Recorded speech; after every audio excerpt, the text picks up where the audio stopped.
Bismillahirrahmanirrahim. Assalamualaikum warahmatullahi wabarakatuh. Allahumma sholli ala Muhammad wa ali Muhammad. Alhamdulillah kita berjumpa lagi hari ini dalam acara Psikologi Keluarga bersama Ustadz Husein Alatas, Ustadz Abu Bakar Baraja, dan Mbak Hajah Nur Nuning. Alhamdulillah kita berada di gazebo rumahnya Ustadz Husein Alatas yang sejuk. Terdengar suara-suara burung, ayam, orang nyapu, banyak daun-daun berjatuhan. Baik, kali ini nantilah akan dibacakan oleh Mbak Nuning ya. Sekarang kita membaca Al-Fatihah dulu. Assalamualaikum warahmatullahi wabarakatuh. Waalaikumsalam warahmatullahi wabarakatuh. A'udzu billahi minasy syaithanir rajim. Bismillahirrahmanirrahim. Alhamdulillahi Rabbil Alamin. Ar-Rahmanir Rahim. Maliki Yaumiddin. Iyyaka na'budu wa iyyaka nasta'in. Ihdinas siratal mustaqim. صراط الذين أنعمت عليهم غير المغضوب عليهم ولا الضالين. Alhamdulillah kita sudah sama-sama membaca Al-Fatihah. Mudah-mudahan dengan Fadilah Al-Fatihah ini kita diberi kecerdasan dalam menghadapi persoalan dalam hidup ini. Baik, uraian kasusnya seperti apa Mbak Nuning? Iya, siap Mas Krisna. Seorang suami yang suka dipukul sama istrinya ya? Dicakar-cakar gitu ya? Nanti secara lengkap akan membuat kita paham kenapa juga, dan penjelasan Ustadz Husein serta Pak Abu Bakar akan sangat-sangat dinantikan. Assalamualaikum warahmatullahi wabarakatuh. Waalaikumsalam. Juga ikhwan akhwat yang disayang Allah. Mudah-mudahan kasus demi kasus yang muncul di psikologi keluarga ini membuat kita semakin cerdas dan semakin mampu menempatkan diri sebagai ayah, ibu, mertua, ataupun juga menantu ya. Untuk kasus hari ini, Assalamualaikum Ustadz Husein, Pak Abu Bakar. Saya seorang suami dari 2 orang anak perempuan. Istri saya awalnya sangat baik. Setelah anak pertama lahir dan sudah berjalan, terlihat deh sikapnya yang tidak saya duga-duga. Saya tidak boleh terlihat salah, sedikit salah langsung dia marah. Dan jika belum puas, saya dipukul Ustadz. Kemudian tidak beberapa lama lagi dia akan baik dan sayang kembali kepada saya. Awalnya jarang dilakukan hal-hal semacam itu. Tetapi Ustadz setelah anak kedua dan sudah 2 tahun usianya, dia mulai sering melakukan hal tersebut. Kejadiannya berulang dan berulang lagi. Saya rasanya nggak sanggup Ustadz. Saya nggak sanggup meskipun saya ingin bertahan. Meskipun istri saya mukul dan mencakar sambil minta-minta pisah, saya tetap bertahan. Tetapi sampai saat ini, di dalam waktu 4 bulan kemarin saya full di rumah. Pekerjaan saya jadi tidak efektif dan komunikasi saya semakin buruk.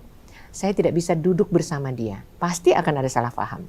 Ustadz, mohon nasihatnya. Mudah-mudahan istri saya mendengar dan melihat YouTube Rasil ini. Terima kasih. Silakan Ustadz. A'udzu billahi minasy syaithanir rajim. Bismillahirrahmanirrahim. Alhamdulillahi Rabbil Alamin, lakal hamdu ya Rabbana, walakas syukru kama yanbaghi li jalali wajhikal karim wa li azimi sultani.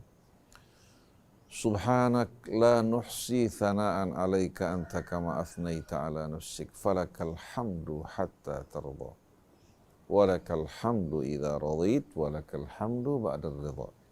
Allahumma salli ala Muhammadin wa ali Muhammad. Rabbana zidna ilman wa alhiqna bis salihin. Amma ba'du. Ikhwan akhwat, pendengar pemirsa dimanapun Anda berada, Ustadz Abu Bakar Baraja yang menemani kita pagi hari ini, Ustadz Muhammad Krisna, begitu pula Ibu Hajah Nur, Atep, dan semua kru Radio TV Silaturrahim seluruh kaum muslimin dan muslimat, seluruh anak bangsa kita. Assalamullahi alaikum warahmatullahi wabarakatuh.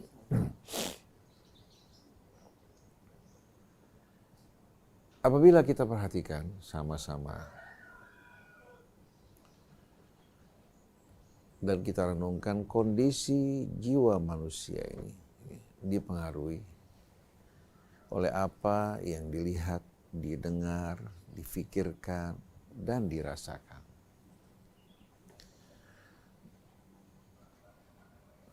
Ketenangan jiwa manusia, demikian pula kegelisahannya, itu bisa disebabkan oleh faktor eksternal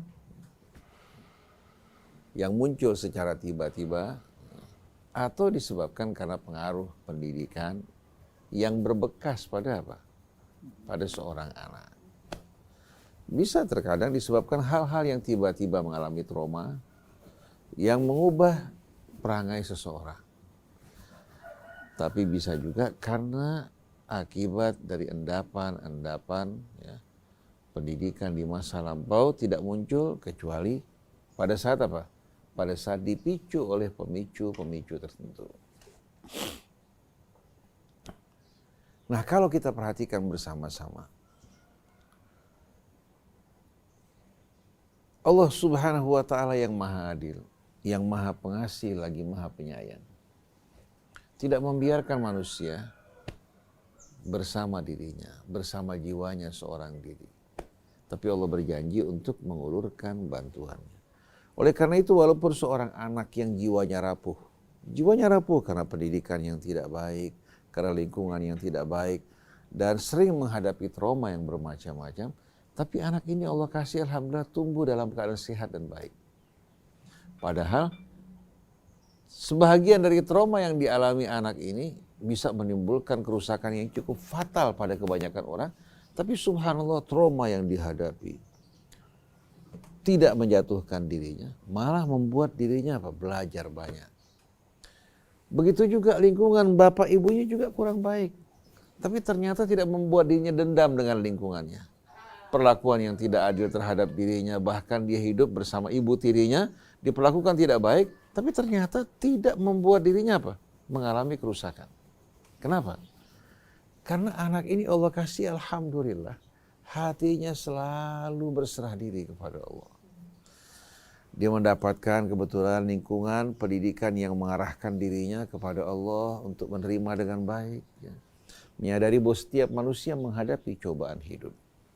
Oleh karena itu banyak orang-orang yang mengalami gangguan jiwa akibat sebahagian cobaan yang dihadapi oleh anak ini. Tapi ini anak justru dalam segala hal dia menerima, dia selalu kembali kepada Allah Subhanahu wa Ta'ala, bisa memaafkan perilaku orang tuanya yang tidak adil terhadap dirinya.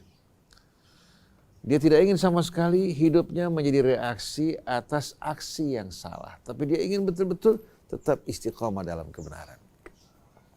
Nah, di sini pentingnya betul-betul hati selalu dilabuhkan, disandarkan kepada Allah Subhanahu wa Ta'ala. Hingga Allah berfirman, alladzina amanu wa tatma'innu qulubuhum bidzikrillah, ala bidzikrillah tatma'innul qulub. Orang-orang yang beriman, kalbu mereka ini yang gundah akan langsung merasakan damai dan tentram di saat mengingat Allah. Ketahuilah, hanya dengan selalu mengingat Allah, mensyukuri nikmatnya, bersandar kepadanya, memohon pertolongannya, kalbu-kalbu yang gundah, yang resah dan guncang akan dapat kembali dalam keadaan tenang.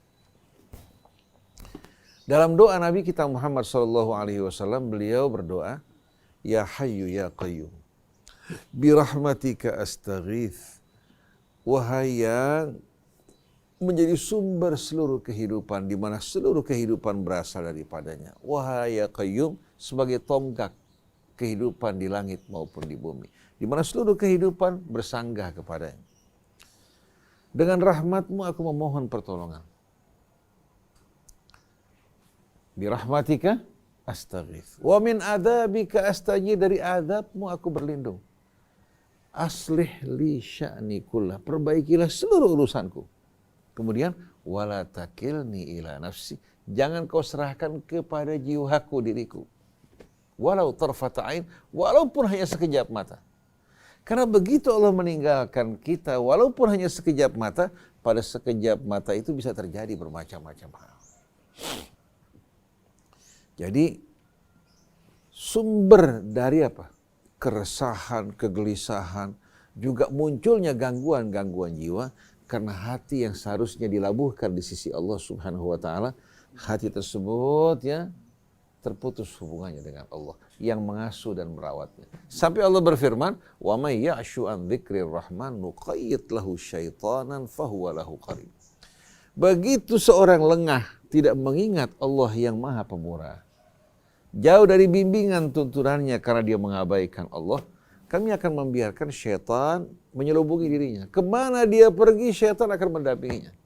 Kata qayyada yuqayyidu taqiyadan dalam bahasa Arab, ya, diambil dari al-qayyad. Al-qayyad itu kulit telur. Sebagaimana putih dan kuning telur diselubungi oleh kulitnya, begitu juga, begitu hati lengah dari Allah, maka syaitan yang akan menyelubunginya. Kemana dia pergi? Jadi muncul tindakan-tindakan, kelakuan-kelakuan yang tidak wajar, sebetulnya tidak lepas dari pengaruh syaitan. Nah wanita, ya, biasanya yang tadinya tenang, baik, stabil, begitu mengalami guncangan pada saat melahirkan. Baik derita pada saat dia akan melahirkan, apalagi juga cerita-cerita berita yang tidak menyenangkan yang disampaikan padanya, yang menakut-nakutinya seperti yang Ustaz Abu Bakar tadi sampaikan. Atau terkadang ya, terjadi perubahan yang drastis. Yang tadinya dia biasa nyaman, tenang, baik, tidak terganggu. Begitu dia melahirkan, dia mau tidak akan terpisah dari anaknya. Apalagi kondisi mungkin kadang-kadang tidak mampu untuk menyediakan baginya babysitter. Jadi malam siang yang tadinya dia merdeka bebas, tahu apa? Harus menggendong, harus bangun, harus ini, harus itu. Apalagi kalau suaminya tidak membantu. Suaminya tidak membantu, menganggap bahwa ini urusan istrinya. Si istri merasa bahwa dia korban suaminya. Ini anak lahir, dia sebagai korban dari suaminya. Kenapa suami tidak mau ikut serta membantu dirinya?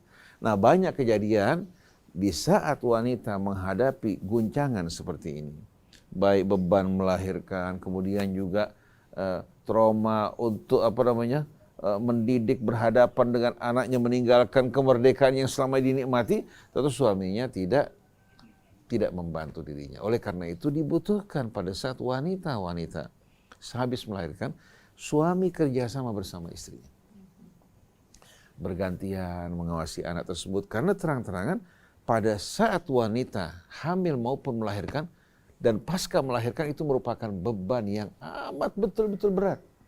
Oleh karena itu sering kita mendengar kata-kata baby blues, di mana tingkat trauma stres sehabis melahirkan itu banyak menimbulkan gangguan pada sebahagian wanita. Tetapi di saat wanitanya selalu ingat Allah, mendekatkan dirinya kepada Allah Subhanahu wa taala, suami juga dekat dengan Allah, membantu istrinya dalam beban yang berat tersebut, ini akan betul-betul ya, menjauhkan mereka dari berbagai macam trauma. Jadi apa yang diceritakan tadi pada kasus yang kita dengar, pada permulaan istrinya baik-baik. Jadi kalau seandainya katakan dia menikah, ya, kemudian 2 bulan kemudian hamil, ya, kemudian 9 bulan kemudian dia melahirkan, kurang lebih berlalu waktu 1 tahun kan. Watak seseorang itu apa? Tidak akan dapat ditutupi dalam waktu yang panjang. Watak aslinya. Jadi kalau memang watak aslinya arogan, suka mencakar, suka memukul, itu kalau ditutupi selama 1 bulan 2 bulan, setelah itu akan muncul di luar kesadarannya. Tapi kenapa justru ya, tindakan-tindakan arogan tadi tidak muncul kecuali setelah melahirkan anaknya? Berarti munculnya bersama kelahiran anak. Oleh karena itu bisa saja ini akibat trauma melahirkan. Dan ini bukan 1 kasus, 2 kasus, kita jumpai banyak kasus. Saya punya anak sebagai contoh yang wanita. Salah satu mereka begitu habis melahirkan, kemudian anaknya juga mudah sekali membangun, susah tidur, kemudian juga kondisinya dalam keadaan apa? Yang menggelisahkan, terus menangis. terus menyesal kenapa dia harus hamil dan melahirkan buru-buru. Nah, di sini butuh bantuan, dukungan dari suami, menghibur, membantu, juga orang tua menenteramkan hatinya. Dengan cara seperti ini seminggu, 2 minggu, sebulan, 2 bulan, Allah kasih alhamdulillah apa? Daya tahannya akan apa? Karena dapat dukungan, bantuan. Tapi kalau si wanita dibiarkan sendiri, kemudian berhadapan dengan urusan rumah tangganya, mengurus anaknya, ya, suami sibuk dengan urusannya, akhirnya akan membuat dia terbayang-bayang tersebut dengan hal tersebut. Kemudian hubungannya dengan Allah Subhanahu wa Ta'ala juga kurang harmoni. Apalagi kita tahu wanita habis melahirkan kan nifas. Dia tidak sholat. Ya. Yang tadi sholat tidak sholat. Ini kondisi seperti ini juga bisa apa? Bisa menjadi sebab si wanita dengan mudah mengalami gangguan. Oleh karena itu, ini bukan hanya untuk bapak yang bertanya, bukan juga untuk ibu yang sedang mengalami hal ini, tapi juga untuk setiap wanita yang berumah tangga. Begitu juga suami hendaknya betul-betul mempersiapkan diri mereka untuk menghadapi berbagai macam cobaan hidup dengan bekerja sama dan berserah diri kepada Allah Subhanahu wa Ta'ala. Begitu mereka berserah diri, membaca ayat-ayat suci, merenungkan juga bimbingan-bimbingan Allah Subhanahu wa Ta'ala, mengharap rahmatnya, dan betul-betul bersandar kepada pertolongan bantuan Allah, ini akan meringankan beban hidupnya. Oleh karena itu kita jumpai wanita-wanita dulu ya, di kampung-kampung yang pendidikannya kurang tinggi. Kenapa mereka bisa lebih tahan dibandingkan wanita sekarang? Mereka dulu mencuci ya, dengan menggunakan penggilesan. Kalau sekarang mesin cuci. Memasak juga tanpa pembantu. Betul enggak? Betul banget. Kemudian ya, berhadapan dengan berbagai macam urusan di rumah. Semenjak kecil orang-orang tua mereka membagi tugas anak-anaknya untuk bekerja. Begitu mereka berumah tangga melahirkan, kenapa mereka lebih mampu untuk apa? Bertahan, lebih mampu tegar dibandingkan wanita sekarang. Karena apa? Wanita dulu terbiasa bekerja, terbiasa menghadapi cobaan yang berat. Sedangkan wanita sekarang kebanyakan gadget, tidur. Kemudian pesan makanan di sana, pesan makanan di sini, kemudian berkumpul bersama teman-temannya. Begitu hidupnya mengalami perubahan dari masa-masa merdeka, bebas, senang, berhadapan dengan apa? Dengan kehidupan rumah tangga yang mengikat dirinya, yang membuat dia tidak mampu meninggalkan anaknya, antara cinta terhadap anak, tapi antara beban yang berat, mudah membuat dirinya terkapar. Jadi dalam hal ini kita lihat kebiasaan hidup saat-saat ini ya, sebetulnya banyak merusak anak laki-laki kita maupun anak wanita kita. Anak laki-laki ya, begitu mereka berumah tangga, kurang memberikan bantuan dukungan buat istrinya. Nah, saya merasakan pada saat berumah tangga dulu, pertama kali berumah tangga, melahirkan kita tinggal di pinggir kali. Kemudian, pendapatan kita ini jangankan untuk berobat, untuk makan pun tidak cukup. Allah kasih alhamdulillah pada saat kita mendapatkan anak, kita sambut dengan penuh kecintaan. Kita tahu beban istri berat. Beban istri apalagi begitu dia mulai hamil. Untuk mencuci, apalagi menggunakan penggilesan kan berat. Pada saat itu kita belum punya mesin cuci. Maka saya bekerja mencuci, ya. Dia bagian Rizka. Kalau Rizka kan berdiri kan? Ya. Tapi mencuci yang berat ke bawah saya yang lakukan. Belanja juga ke pasar saya yang melakukan. Dengan kerjasama seperti ini, dia merasa apa? Bukan hanya dia aja yang susah, tapi dia merasakan suami juga apa? Ikut serta memikul bebannya. Tapi kalau dia merasa dia harus mengerjakan kerjaan rumah, dia hamil dengan susah payah, dia merasa dia menjadi korban suaminya. Begitu dia mendapatkan anak, dia melahirkan anak buat suaminya, suami tidak ikut serta sama sekali apa? Membantu istrinya. Dia mengatakan ini tanggung jawab perempuan. Nah, di sini seringkali muncul rasa yang tidak nyaman, bahkan sakit hati terhadap suami. Jadi kalau saya perhatikan dari ucapan dan pertanyaan tadi, coba Bapak koreksi. Perhatikan. Apa kira-kira penyebabnya? Kalau kita kembali ya kepada cerita Bapak tadi, selama masa kurang lebih mungkin setahun si wanita dalam keadaan baik, begitu melahirkan muncul hal-hal yang negatif, bisa saja ini muncul di luar kesadarannya. Karena trauma yang dihadapi dan dia mungkin kurang berzikir. Coba perhatikan sholatnya. Kemudian perhatikan apakah dia membaca ayat-ayat Allah. Apakah sering berdoa kepada Allah Subhanahu wa Ta'ala. Kemudian Bapak perhatikan apakah Bapak selama dia hamil, melahirkan, Bapak memberikan dukungan bantuan buat istri. Karena terang-terangan bantuan perhatian dari suami jauh lebih berharga dari pemberian materi. Saya merasa saya hidup bersama istri dalam kondisi yang susah sampai anak sakit pun tidak mampu untuk membawa dia berobat. Kita juga hanya menyediakan ala kadarnya untuk kebutuhan sehari-hari. Bahkan terkadang untuk makan kita harus pinjam sana, pinjam sini. Tapi dukungan dari suami, perhatian dan bantuan itu menjadi hiburan buat dirinya. Dan saya yakin bagaimanapun orang bergelimangan harta, tapi kalau tidak mendapatkan perhatian, dia betul-betul akan merasakan kekosongan, kehampaan dalam hidup ini. Coba mulai Bapak memperlakukan istri dengan akrab, dengan dekat, memberikan perhatian, membantu dirinya dalam mengurus anaknya. Kemudian ajak ibu dan bapak sama-sama untuk banyak-banyak berdoa, mendengarkan ayat Allah, meresapi dan merenungkan firman-firmannya. Insya Allah syaitan yang tadinya menyelubungi hati kita, membuat bapak dan ibu tidak mampu berkomunikasi, insya Allah apa yang menyelubungi akan berganti dengan suasana yang betul-betul indah sehabis mendung, hujan rahmat akan turun insya Allah.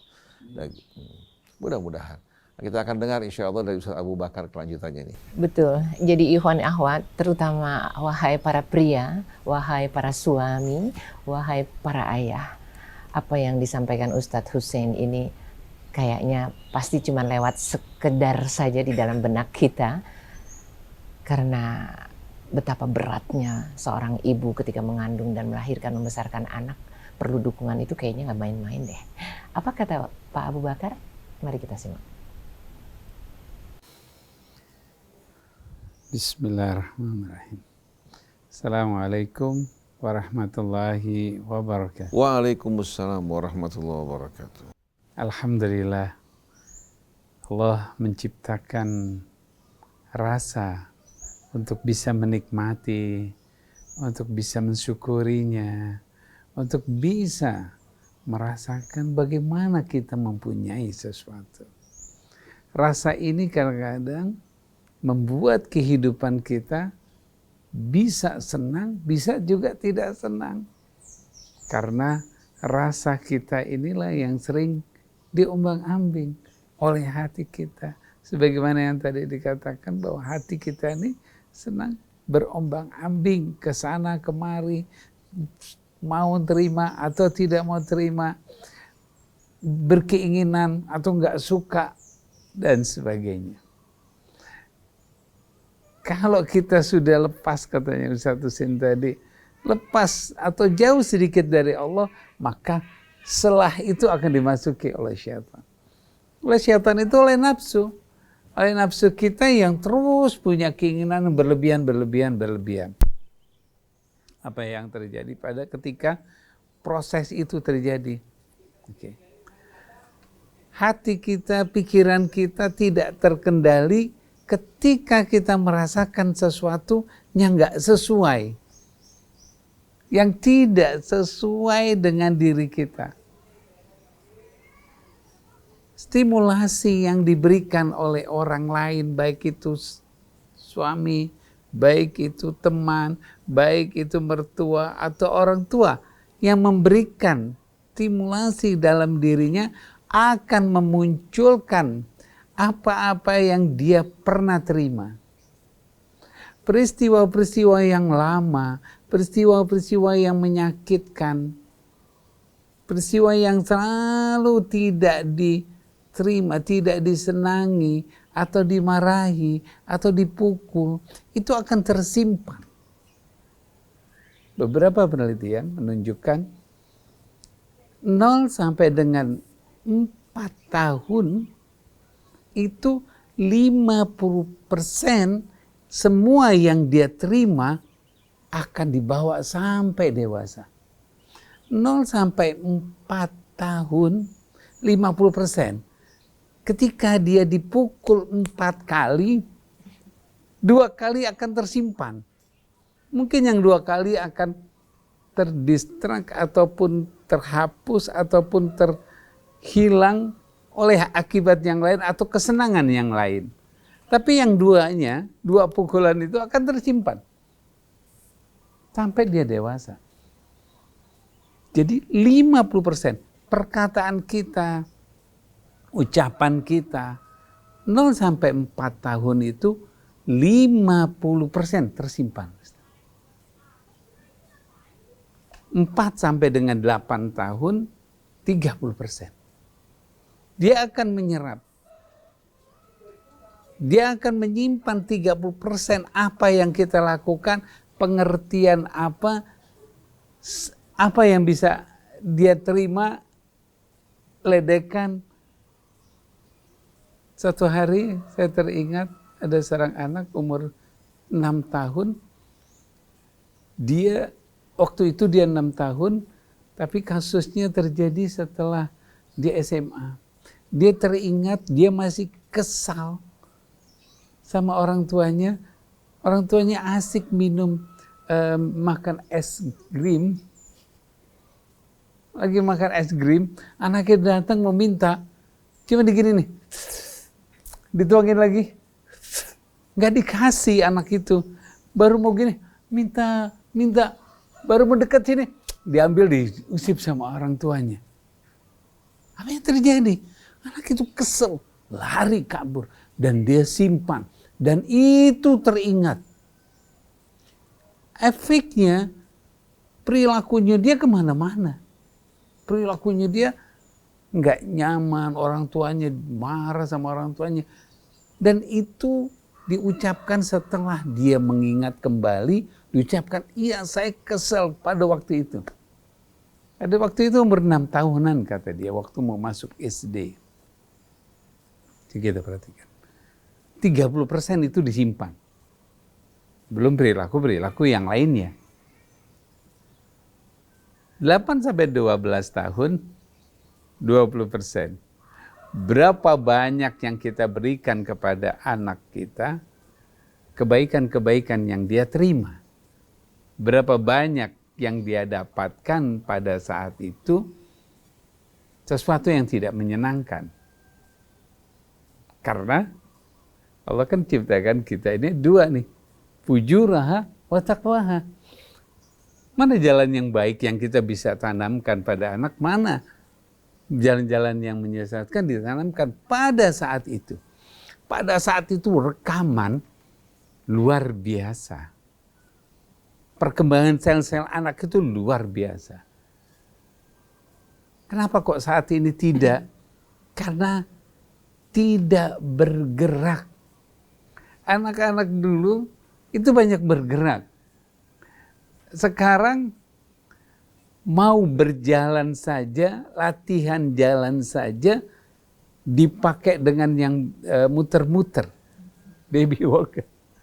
Mau jalan, karena dia tidak bergerak, tubuhnya tidak bergerak. Dia ditopang ketika dia duduk cuman kakinya, tubuhnya, tangannya, badannya, tegaknya dia ditopang oleh benda.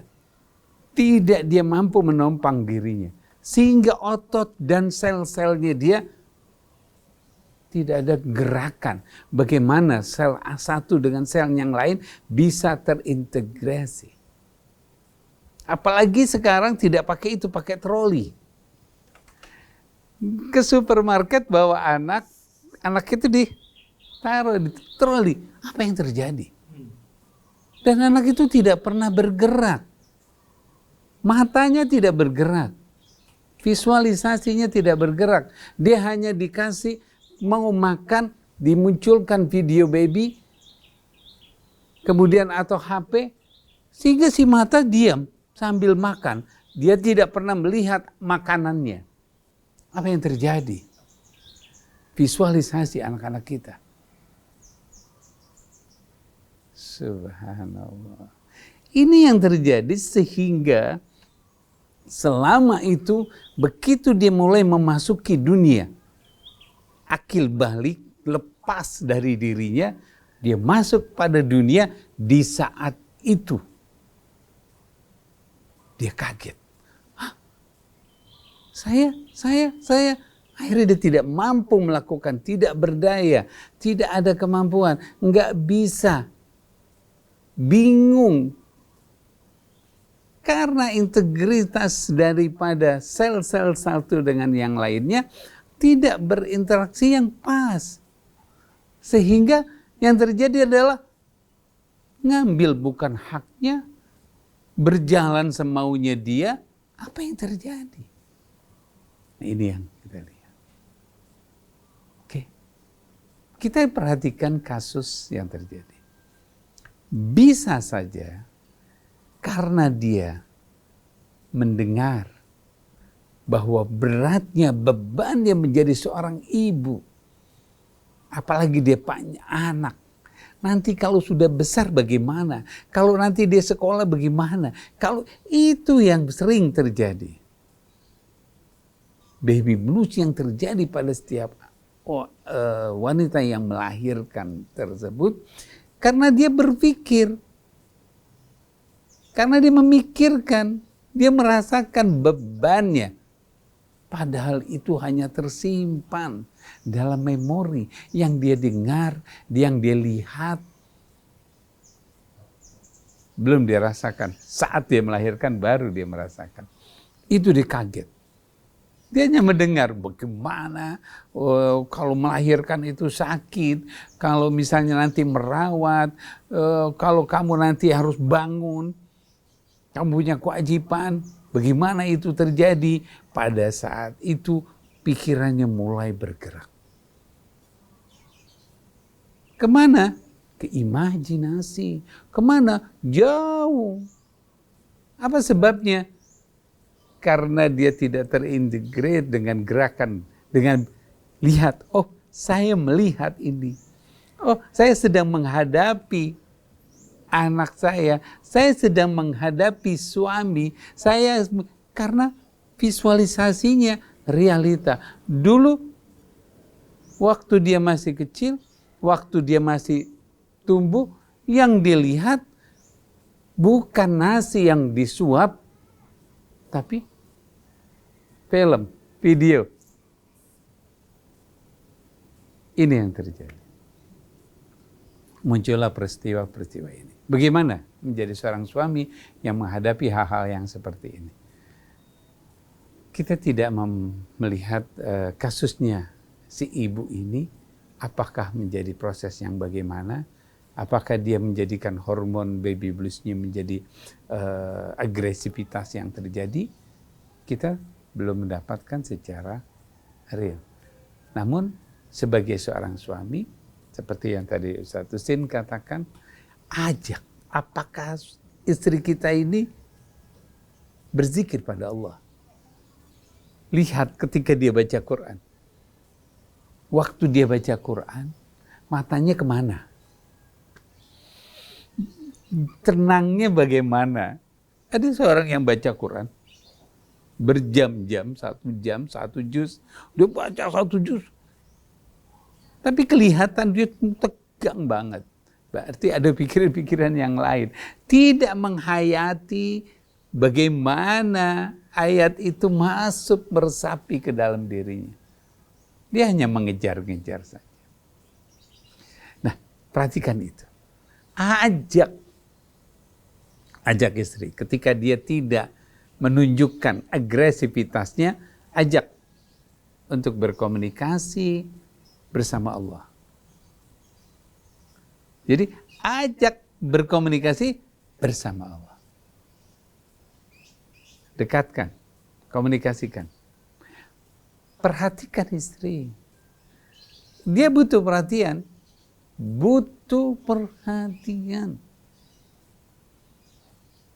Dan sampaikan kepada istri, saya suami yang akan melindungi kamu.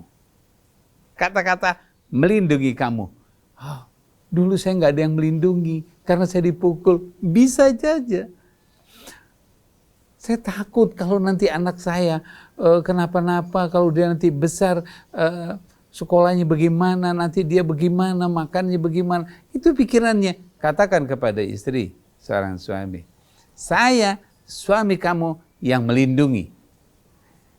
kata melindungi, sebagai Allah katakan, ya, bagaimana suami itu melindungi istrinya ketika seorang istri dikatakan saya melindungi, mulai dari rasa aman, mulai merasa dirinya aman. Tunjukkan kepada istri. Yang kedua, tunjukkan kepada istri bahwa dia mempunyai kelebihan-kelebihan, bahwa dia mempunyai kemampuan-kemampuan, bahwa dia seorang yang mandiri. Tunjukkan, nih kamu tadi baru masak nasi. Katakan bahwa masak nasi itu buatan kamu. Jadi si istri merasa bangga.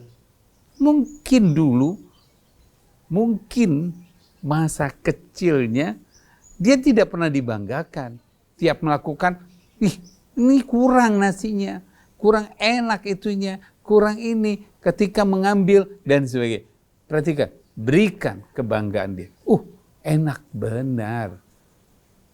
Waktu dia ngambilin minta istrinya mengambil minum. Waktu ngambil minum, rasa air putih ini beda dengan air putih yang lain. Berikan bagaimana seorang istri itu punya kebanggaan pada dirinya. Waktu dia melakukan, mengerjakan sesuatu, informasikan. Perlihatkan sesuatu yang menyenangkan. Perlihatkan sesuatu yang buat dia itu bangga. Perlihatkan visualisasinya dia. Dengarkan kata-kata yang baik. Ketika dia mengucapkan kalimat-kalimat yang tidak baik, tidak usah direspon. Gak usah dikatakan, gak suka itu gak bagus. Gak perlu. Tapi informasikan kata-kata yang baik. Kata-kata yang menyenangkan. Agar supaya sel-selnya dia akan lembut. Yang nanti akan keluar dalam pembicaraannya, bahasanya dia akan menjadi lembut. Perlihatkan. Insya Allah. Ketika dia merasa dirinya terlindungi, ketakutannya dia, pengalamannya dia dipukul, pengalamannya dimarah-marahin, pengalamannya yang selalu disalahkan, insya Allah dia akan terasa bahwa saya ada yang melindungi. Jangan pernah nyalakan, tunjukkan yang benar. Insya Allah istri itu akan lama-lama berubah. Keren banget. Insya Allah. Jadi kapan terakhir kali Anda memuji istri? Kapan merasa bahwa dia perlu dibanggakan? Kapan terakhir kali Anda memberikan sesuatu yang menyejukkan hatinya? Jawabannya ada pada Anda, tapi bahwa yang dibahas hari ini, betapa dukungan suami sangat luar biasa diperlukan bagi seorang istri, seorang ibu, itu nggak bisa ditawar-tawar lagi. Ada yang mau ditambahkan oleh Ustadz Hussein? Silakan.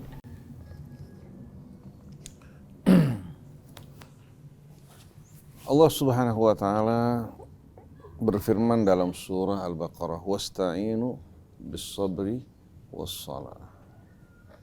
Wa innaha lakabiratun illa 'alal khashin." Begitu juga wasta'inu bis-sabri was-salah, innallaha ma'as-sabirin. Apabila seorang ingin menjalani kehidupan ini dengan instan tanpa gangguan, mustahil. Karena Allah Subhanahu wa taala jadikan dunia ini ladang ujian buat kita untuk menentukan kepribadian kita dan juga status kita kelak di hari kemudian nanti. Oleh karena itu Allah Subhanahu wa taala dengan tegas mengatakan walanabluwannakum bisyai'in minal khaufi wal ju'i wa naqsim minal amwali wal anfusi wathamarat wa basyiris sabirin alladzina idza asabathum musibatun qalu inna lillahi wa inna ilaihi raji'un. Kami benar-benar akan menguji kalian dengan dosis kecil dari rasa takut. Bukan dengan rasa takut, dengan dosis ringan dari rasa takut. Karena kalau Allah tidak menggunakan kata syai', tapi menggunakan kata khauf, tidak mungkin seorang pun dari kita akan sanggup. Dengan dosis ringan dari rasa takut. Walju, begitu juga rasa lapar. Bahkan belum laparnya, takut laparnya banyak orang yang sudah apa? Keluar dari kebenaran. Akhirnya jalan yang salah, korupsi, ada yang mencuri, ada yang berkhianat. Ya.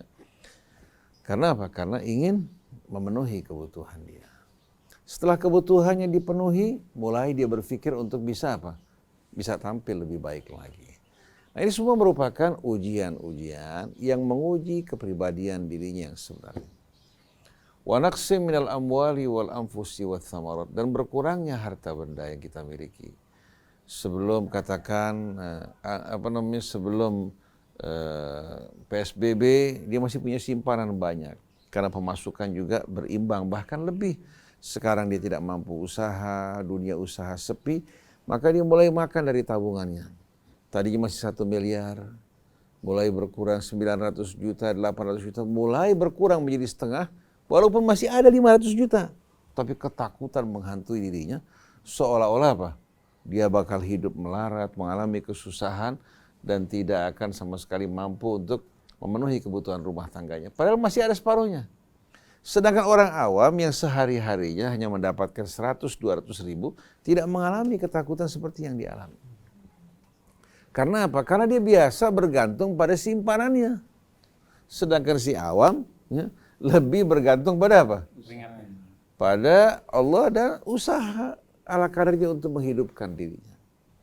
Jadi berkurangnya harta, berkurangnya hasil-hasil bumi, juga apa? Orang-orang yang kita cintai pergi. Ini merupakan penyebab timbulnya trauma bila hati tidak apa? Menerima. Oleh karena itu Allah katakan, sampaikan kabar gembira dari Allah untuk orang yang bersabar. Begitu menghadapi musibah, dia langsung mengatakan, inna lillahi, kita ini semua milik Allah, wa inna ilaihi raji'un, dan kita juga bakal kembali kepada Allah. Kita tidak dicoba seperti cobaan yang dialami Nabi Ayub.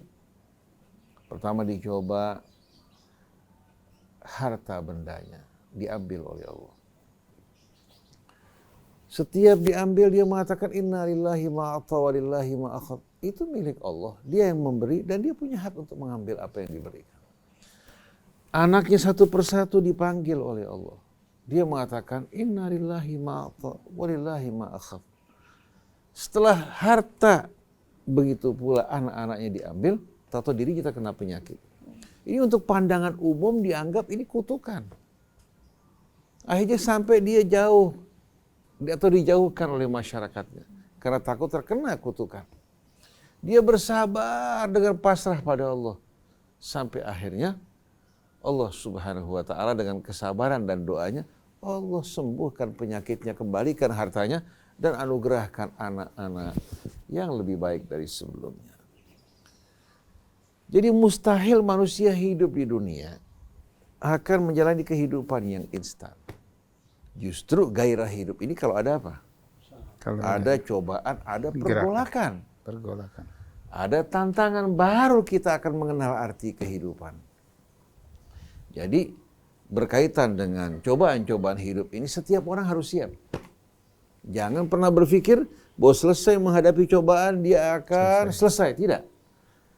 Lalu Allah bilang apa? Bagi orang yang bersabar, mereka lah orang yang selalu mendapatkan limpahan selawat dan rahmat dari sisi Allah. Dan mereka lah orang-orang yang berada di bawah bimbingan petunjuk Allah. Begitu Allah melimpahkan selawatnya pada seseorang, begitu Allah menunjukkan jalannya, cobaan bagaimanapun berat akan menjadi ringan. Seperti Nabi kita Muhammad SAW ketika dia berhijrah ke Taif, mengajak penduduk Taif untuk beriman, dilempari batu oleh budak-budak dari tuan-tuan di Taif. Luka-luka berdarah-darah ketika dia terusir. Padahal datang dengan tujuan baik untuk menyelamatkan mereka. Dia mengatakan, ya Allah, saya tahu apa yang terjadi semua di depan matamu ya Allah. Asal engkau tidak murka padaku, maka aku tidak peduli dengan berbagai macam cobaan yang aku hadapi. Yang penting engkau tidak murka ya Allah. Jadi cobaan yang dihadapi ibu ini tadi, sebetulnya cobaan yang ringan. Tapi menjadi berat karena dia lupa pada Allah. Begitu juga si bapak juga menghadapi ibu seperti ini. Ya. Seharusnya dia bertanya-tanya kenapa ini? Karena tidak lepas dari salah, dosa, pengabaian yang dilakukan. Yakin. Oleh karena itu Dia harus kembali pada Allah, banyak-banyak berdoa, jangan hanya bergantung pada usaha. Jangan dianggap rumah tangga cukup dengan di backup dana yang cukup besar, pekerjaan yang cukup menarik akan memberikan rasa aman. Mustahil. Kalau tidak mungkin konglomerat stres. Sampai mereka menggunakan obat tidur untuk tidur. Tidak mungkin pejabat-pejabat tinggi mengalami kegelisahan, keresahan, takut kehilangan jabatan mereka. Semakin banyak dunia yang kita miliki, semakin banyak ketakutan yang kita rasakan. Oleh karena itu, hendaklah kita selalu memohon pertolongan kepada Allah melalui sholat.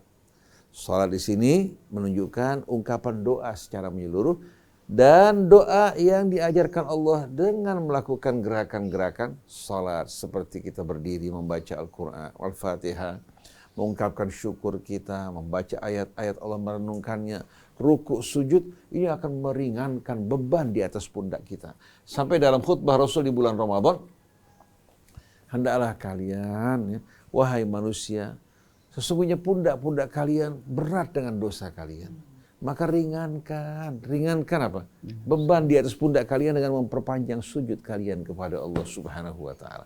Jadi dengan kita berdoa, dengan sholat yang kita lakukan, kemudian dan sabar. Sabar itu bukan berarti menyerah. Sabar tetap kita berjalan sambil menantikan matahari terbit. Di timur cobaan hidup kita, lahir kembali harapan buat kita. Di malam hari kita dalam keadaan apa?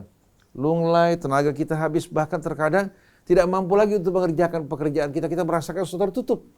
Tapi pagi hari, setelah kita beristirahat, kita merasakan yang tadi malam berat, sekarang menjadi ringan, menjadi mudah. Begitulah kehidupan wa tilkal ayyamu nudawiluha bainan nas. Hari-hari kami putar di antara manusia. Siang malam silih berganti. Susah, demikian pula mudah, suka duka, itu merupakan watak kehidupan dunia ini. Maka orang yang menjadikan dunia sebagai tujuannya, dia akan kecewa dan menyesal. Tapi yang menjadikan Allah sebagai tujuannya, Allah akan menghidangkan dunia di hadapannya dengan indah. Dan dia akan menuai pahala ganjaran dan bekal di hari akhir.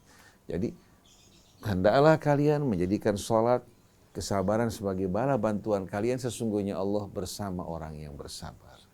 Dalam ayat yang lain, wallahu yuhibbus sabirin. Allah mencintai orang yang bersabar.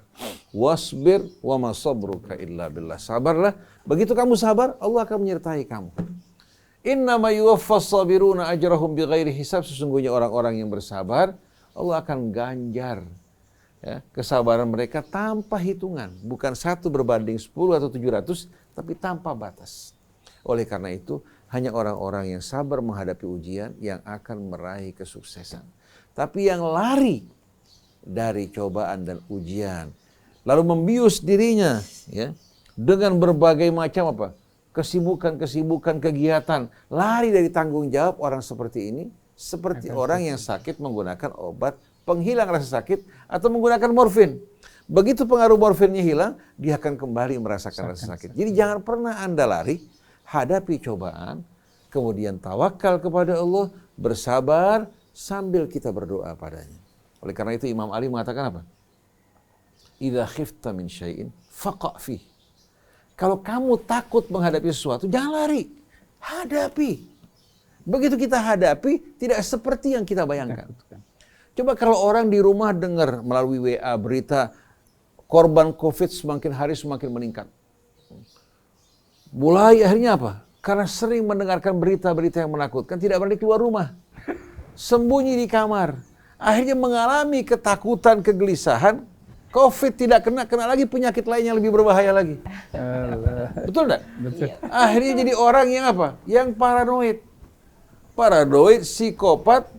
Akhirnya begitu COVID selesai, dia tidak selesai dari penyakit tersebut. Ini berbahaya sekali. Oleh karena itu, kita memang perlu menjaga waspada, tapi jangan sampai was-was melahirkan berbagai macam penyakit. Keluar, hadapi dengan tenang.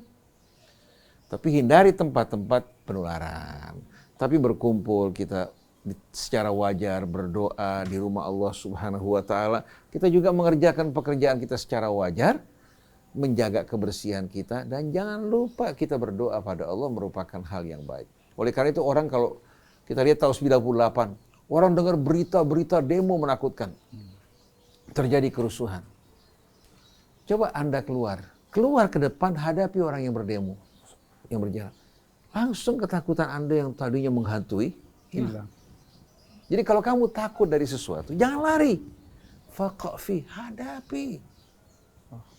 Nah begitu juga Bapak menghadapi cobaan ini, coba Bapak melakukan kembali apa?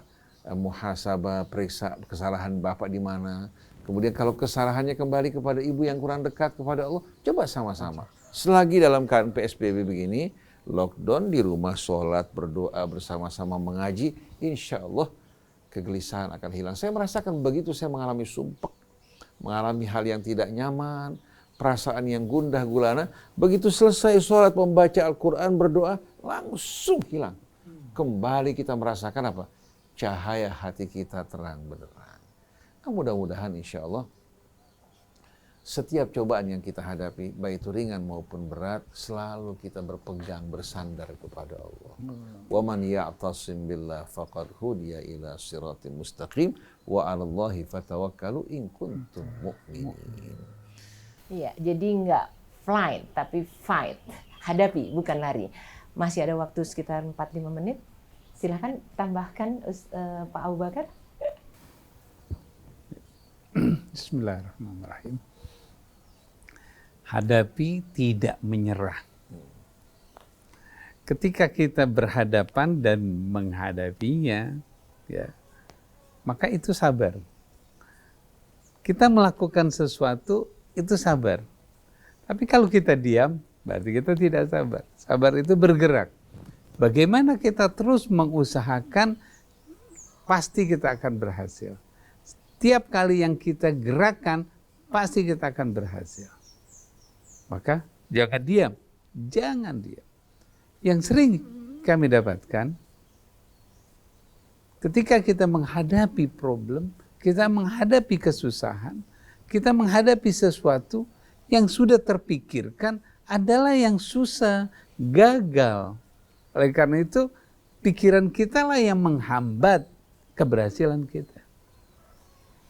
Pikiran kita lah yang memberikan perintah untuk kita tidak mampu, untuk kita tidak bisa. Karena pikiran kita yang menghambat. Oleh karena itu, tidak memperhatikan yang mengesalkan. Kalau seorang istri, dia salah paham, abaikan salah pahamnya, tunjukkan yang benarnya. Perhatikan yang dia suka. Jangan melihat agresivitas daripada istri, tapi lihat apa yang pernah dia lakukan. Kalau kita selalu memperhatikan kebaikan yang terjadi, maka kita mampu memberikan informasi, kita mampu berinteraksi dengan baik, dan istri kita, anak-anak kita akan merasakan itu. Kalau pikiran kita, kalau perhatian kita kepada sesuatu yang baik dari istri, bukan yang terekam, setiap kali kita salah paham, perdebatan, dia keras kepala. Kalau dia sudah masuk ke dalam pikiran kita, dia keras kepala. Tiap dia baru ngomong, pikiran kita sudah mulai mengadakan pertahanan. Loh, nanti apa lagi nih dia? Dia sudah berpikir, wah ini tangannya sudah mulai bergerak. Kewaspadaan kita bukan menjadi kebaikan, menjadi ketakutan. Parno. Karena kita pernah dicakar, kita ngelihat kukunya, wah udah mulai panjang.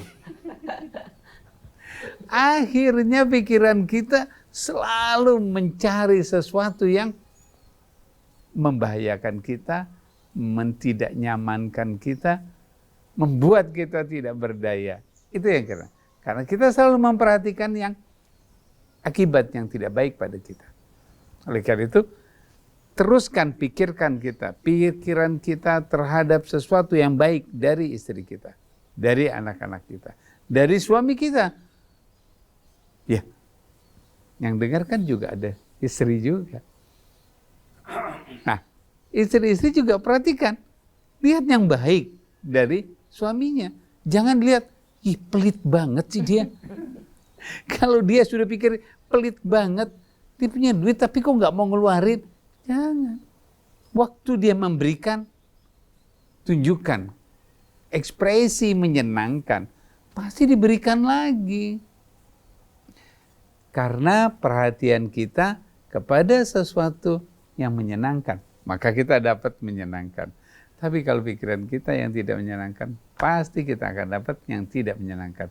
Oleh karena itu, perhatikan pikiran kita. Rasakan, nikmati. Ketika kita sabar, nikmati semua yang kita lakukan. Saat itu, kita akan lebih bersyukur lagi. Terima kasih. Terkadang mungkin Mbak Uning, seorang suami kalau istri dalam keadaan marah, mengamuk begitu atau mukul, suami bisa bertanya secara terbuka sambil tersenyum, saya salah apa? Ya, terkadang juga apa? Mungkin lagi nyidam kali, atau sehabis melahirkan, dia bisa peluk istrinya dengan bahasa yang baik. Kalau kamu ingin pukul-pukul, ingin cakar-cakar dengan bahasa yang baik kan? Seperti seorang anak berbuat salah.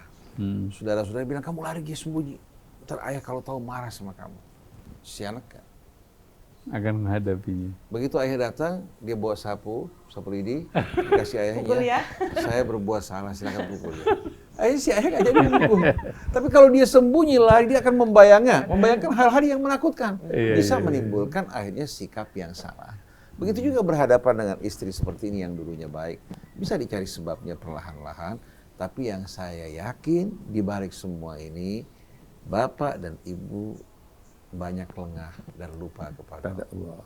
Karena begitu kita kembali pada Allah, Allah akan membuat suasana yang gelisah akan kembali tenang. Mudah-mudahan apa yang disampaikan pada pagi hari ini bersama Ustaz Abu Bakar, mudah-mudahan bisa menyentuh hati bapak atau ibu yang mendengarkan. Dan kita juga harus tahu bahwa hidup di dunia mustahil kita akan berjalan dengan lenggang kangkung. Seperti firman Allah, ahasiban nasu an yutraku an yaqulu amanna wa hum la yuftanun. Memangnya manusia beranggapan bahwasanya cukup mereka mengatakan kami beriman sedangkan mereka diabaikan dan tidak dicoba? Tidak. Sebagaimana orang dahulu dicoba oleh Allah, Nabi Muhammad dicoba sepanjang hidupnya perjuangan. Oleh karena itu jangan pernah bermimpi kita akan terbebas dari cobaan.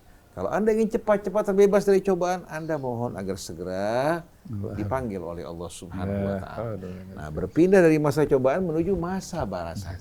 Jadi alhamdulillah sekarang kita masih dicoba, diuji, bisa memperbaiki diri kita, menghapus kesalahan kita, menambah kebaikan kita. Sambut semua ini dengan kita bertawakal pada Allah, memohon berdoa kepadanya dan juga bersabar sambil menantikan kemudahan. Wallahu a'lam. Subhanakallahumma wa bihamdik. Asyhadu an la ilaha illa anta astaghfiruka wa atubu ilaik. Wassalamualaikum warahmatullahi wabarakatuh. Ya, alhamdulillah Iwan dan Ahmad, telah kita dengarkan tadi psikologi keluarga bersama Ustaz Husein Alatas dan Ustaz Abu Bakar Baraja juga Ahmad. Jadi apapun persoalannya, mari kita hadapi dengan sabar dan sholat dan jangan lari dari persoalan. Saya Muhammad Krista dan Atep mohon pamit. Wabillahi taufiq wal hidayah. Assalamualaikum warahmatullahi wabarakatuh. Waalaikumsalam warahmatullahi wabarakatuh.